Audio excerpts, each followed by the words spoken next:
मध्य प्रदेश को लेकर चर्चा गर्म हो गई है। 7 फरवरी से मध्य प्रदेश में बजट सत्र शुरू हो रहा है। ऐसे में सवाल यही है कि केंद्र सरकार के बजट में तो विकसित भारत की झलक दिखी है, अब मध्य प्रदेश के बजट में क्या रहने वाला है, देखिए पूरी खबर हमारी इस खास रिपोर्ट के माध्यम से। केंद्र के बजट में विकसित भारत की झलक, शिवराज की तरह लखपति बहना बनाने की भी घोषणा। अब मध्य प्रदेश के बजट से बढ़ी उम्मीदें, मोहन सरकार ने अभी से गढ़े कसीदे। संसद में केंद्रीय वित्त मंत्री निर्मला सीतारमण ने आम चुनाव के पहले मोदी सरकार का अंतरिम बजट पेश किया। इस बजट में पूर्व सीएम शिवराज सिंह चौहान द्वारा एमपी में महिलाओं को लखपति बहना बनाने की घोषणा की झलक दिखी।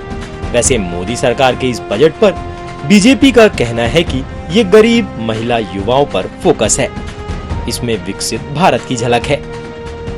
मुझे इस बात की प्रसन्नता है कि लगातार यशस्वी प्रधानमंत्री श्रीमान नरेंद्र मोदी जी के नेतृत्व में देश को आगे बढ़ाने का प्रयास विभिन्न विभाग कर रहे हैं और खास करके जो बजट आज का लेखानुदान के नाते से आया, पूर्ण बजट तो जुलाई में आएगा, लेकिन हम सब जानते हैं कि उनके सर्वहितैषी सर्वस्पर्शी कामों के आधार पर सभी विभागों पर पर्याप्त ध्यान देते हुए खास करके गरीब महिला युवा किसान पर केंद्रित प्रधानमंत्री ने इस बजट को जो ध्यान केंद्रित किया, जिसके कारण से लगभग 25 करोड़ हमारी आबादी गरीब रेखा से बाहर आई है। एमपी में 7 फरवरी से बजट सत्र शुरू होने वाला है। सरकार इस सत्र में दूसरा अनुपूरक बजट और लेखानुदान प्रस्तुत करेगी।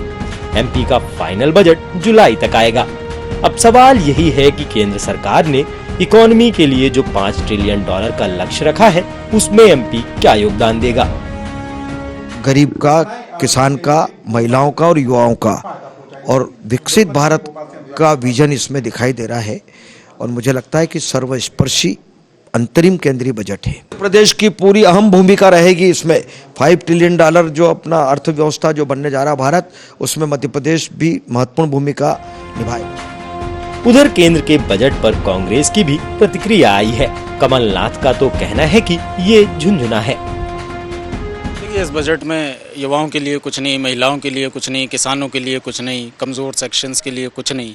तो भारतीय जनता पार्टी को ये शायद एहसास हो चुका है कि अब उस जनता के लिए काम करने की ज़रूरत ही नहीं है, इसलिए कॉरपोरेट्स को तो छूट दी गई है, लेकिन टैक्स स्लैब में कोई बदलाव नहीं किया गया, गरीब आदमी के लिए कोई प्रावधान नहीं किया गया। तो पूरी तरह से ये जनता विरोधी, जन विरोधी बजट है। उम्मीद है मध्य प्रदेश सरकार इस बजट में कुछ संशोधन कर करके अपने बजट में जनता को कुछ राहत प्रदान करे। बहरहाल केंद्र सरकार ने आम आदमी को इस बार इनकम टैक्स में कोई राहत नहीं दी है, टैक्स स्लैब में कोई बदलाव नहीं किया।